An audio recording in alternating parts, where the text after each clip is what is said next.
Hi guys, welcome back to my channel. I'm back with another recap of Tyler Perry's Divorce Sisters, Season 1, Episode 5, Breath of Fresh Air. Let's get into it.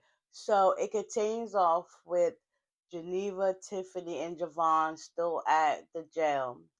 Come to find out they've been there overnight. Tiffany kind of want to figure out like how does Geneva really know Javon. She was like, I've known him for years, and she was like, he got a divorce, and she basically Tiffany just wanted to know all the ins and outs about Javon, and Geneva at this point she's not up to par telling her everything that's going on. She wanted to know why he took pictures of her, why she never told him. Some things are not meant for everybody to share. Like it's between them, it's between them. Let it be between them.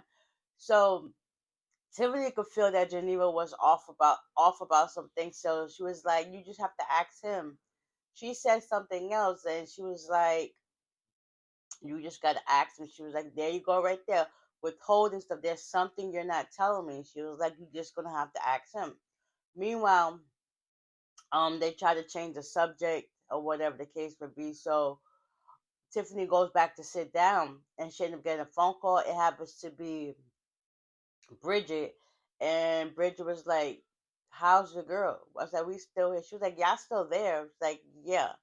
So meanwhile, at this time, Javon went to go see what was going on with Naomi. As just as Bridget was talking about that, they was like, "Oh, she's about to be out in a little while," because Bridget was on her way to go down to the jail, and they was like, "Nah, don't necessarily. We'll just meet up with you later. We'll just drop her off at our house, and we can just talk there and there." But since then, they're gonna do all of that, and they'll be out. So Naomi comes out. She was like, she's tired, and it was like, I know, not Geneva. Naomi in her mind, she's like, I'm just going to sue him. Girl, you cannot sue him. All this stuff he's doing to you, just making you look like the bad guy, and you're falling in his trap. Meanwhile, all of them get out of there, and they start heading to her house. Meanwhile, Bridget gets off the phone with them. She's talking to Vaughn. He's up, but he fake sleep, and she just walks on. This looks like this can't be my life. This foolishness, and he wakes like, what?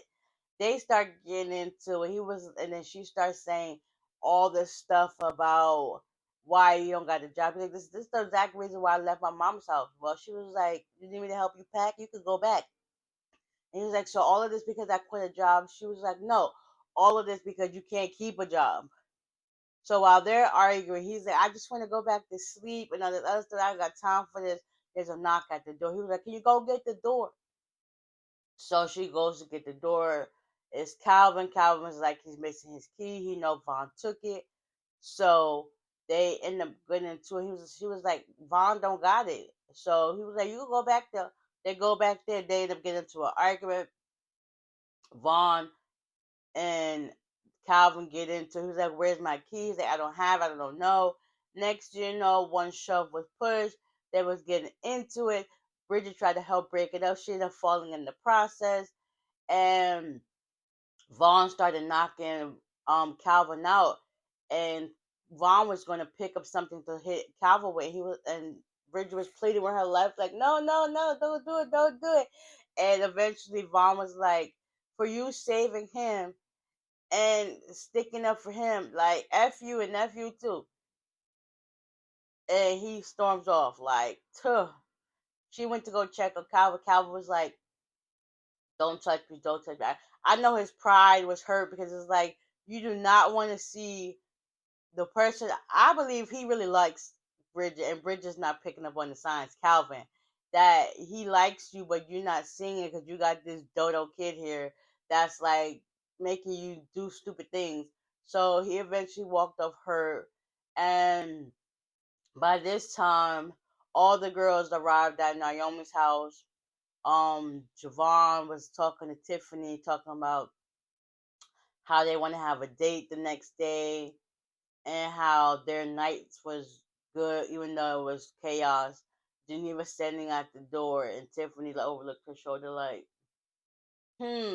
okay. Meanwhile, Geneva was standing and listening to the whole conversation. So as Devon was talking to Tiffany, he slowly cut his eye at Geneva and she cut her eye like. So Tiffany ended up giving Javon her phone number. He ended up calling her so that she can get his phone play. How about we do dinner tonight after this? By this time, Geneva was like, Tiffany, let's go in because we got to go deal with this. She was like, cool. At first, Tiffany wanted Naomi wanted Javon to come in the house, and she was like, I don't think that's a good idea. And yeah, Tiffany felt some type of way. So eventually, Javon was like, "It's cool. I'll just wait out here. My cabin's like 5 minutes away." So they walk in the house. Naomi's drinking her hard liquor as always. She was like, "Listen, I'm going to sue him. Look at my place." At this same moment, Bridget pulls up to the house, comes in, and they start talking. Naomi said some hurtful things towards Bridget, but they're always thinking it. But it's like Bridget, it's like she got a slap in the face. It's like just because you're going through things does not mean I don't understand. Like, come on, and just because our situations are different doesn't mean I don't understand. So Bridget was hurt behind that, and then Bridget was like, I'm just gonna go ahead to work. Tiffany was like, listen, we're all gonna get ready to go to work. We're just coming here to check on you. So Naomi's still on this fix of I'm going to sue him. I'm going to sue him. Tiffany, not Tiffany. Geneva said something. Tiffany was like, "Stop sugarcoating. Just tell her what it is."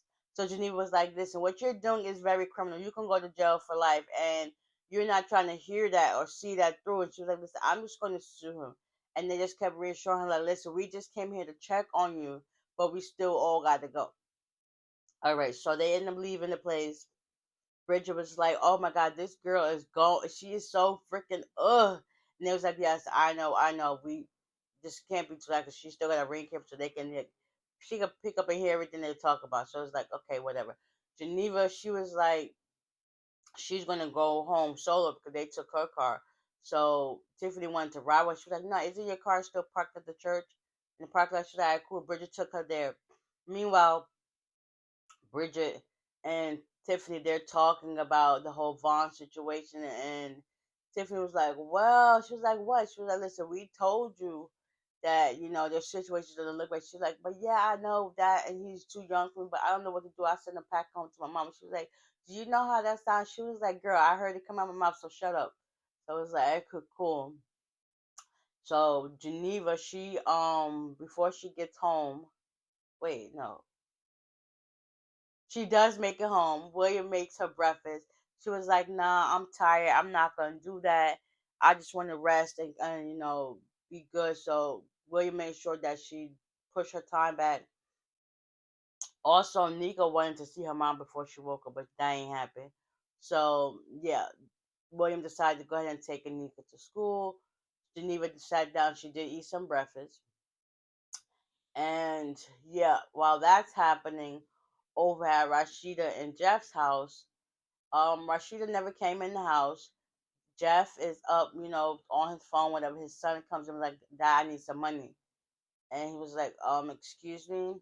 He was like, when you come in my room, what do you say? He was like, "Dad, can I have some money, please?" It was like, what time of day is it? The morning. He was like, "Yeah." So, good morning. Can I please have some money, please? He was like, "Why don't you go ask your mother? Like, don't ask me all these questions. Go get ready for school." So it was like, oh, stepped off away. Meanwhile, this whole entire time, Jeff is texting on his phone, like not paying nobody no mind. He is getting a phone call. He was like, "Listen, how was you doing?" And talk about is I think Rachida there. And he was like, "No, I'm just gonna get ready to go to the gym before going to church." He was like, "All right, cool, I'll talk to you in the car." So he go ahead and get ready. At this time, everybody's ready. Kelly, the daughter, she's like, "Where's mom?" And he was like, "I don't know where she's at." Like that right there is a sign your kids is telling you where your mom, your wife is at.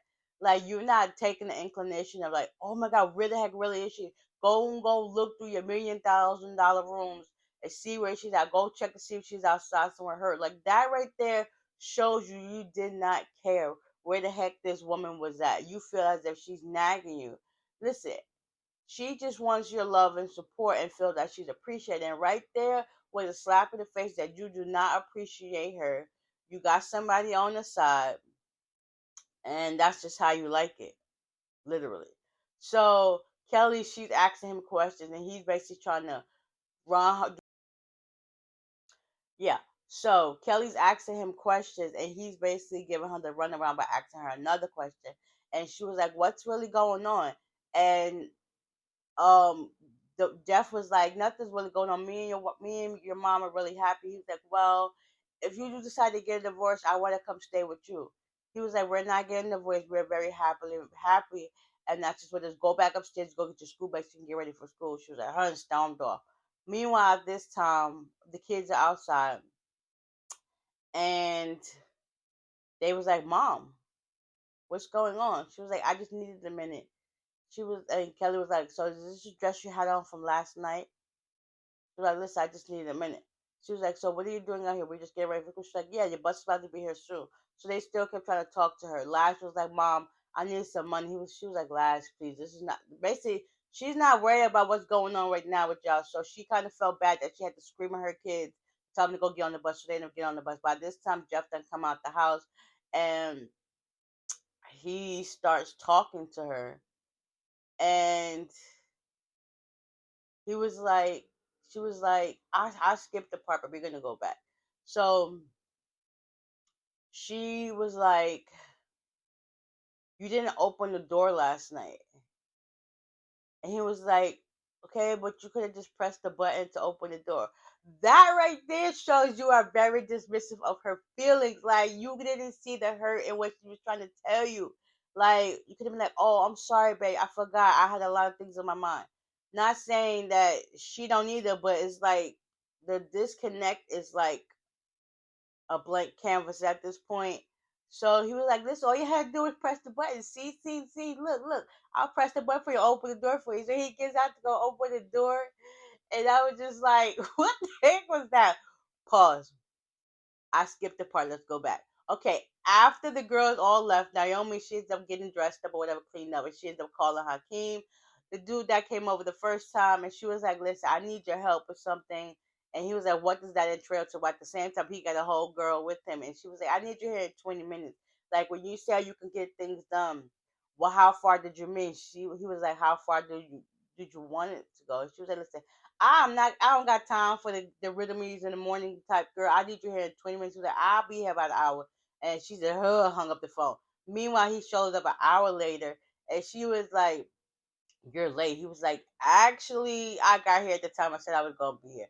So he stepped in and was like, what the heck happened to your place? She was like, I got robbed. And he sat down and said again, what the heck happened here? She was like, I got robbed. Like, you said you could get stuff done. Like, what can you do? He was like, my ex-husband did this. He robbed me, took all this stuff. So I'm going to need you to handle that. So they're going to work with some things in particular. Hopefully that can get addressed, and we going to see. Now, back to Jeff and Rashida. Um, oh, Geneva, after she did eat breakfast or whatever, she went to go drive by the school. She ends up seeing William outside with some girl, and he ends up giving her a flower. They end up hugging, whatever the case may be. And she was just like, hmm. At that same time, Javon called and asked about Naomi, and it was just like, yeah. She was like, I bet Tiffany's going to try to tell you that. He was like, yeah, but I want to hear from you. So he was saying something, talking about how he basically not trying to wait for her, but she don't care. She's good where she's at. And he was like, I guess you forgot all the stuff that we talked about. And she was like, I got to go. And he was saying something, and he didn't click off the phone. Also, William called Javon while he was at home before he dropped Nick off at school. So they said some words to each other too. So Jeff, back to Jeff. Jeff went to go open the door for Rashida. She got out crying. They were still talking. The phone ends up ringing. She somehow ends up snatching his phone and answering. She was like, he was the person on the other side was like, "Hey, baby, are you away?" Uh, yeah. Oh, so now we know the reason why Jeff is acting that way, because he's a down low brother. It's crazy. You gotta be careful of them church folks, because they always on the low. They be preaching about this and that and the positivity, but you out here doing doing the devil's work. Like, what the heck? Make that make sense. Like, woo! The tea is gonna be hot next week. I can't wait. Ugh. Oh my god, and this season is slowly coming to an end. Three more episodes. Three more episodes. But it's been so good. The tea has been piping hot week after week, and I'm here for it. So, with that being said, hopefully you guys enjoyed this recap and it wasn't too all over the place. And y'all tune into next week. I got y'all. So, bye.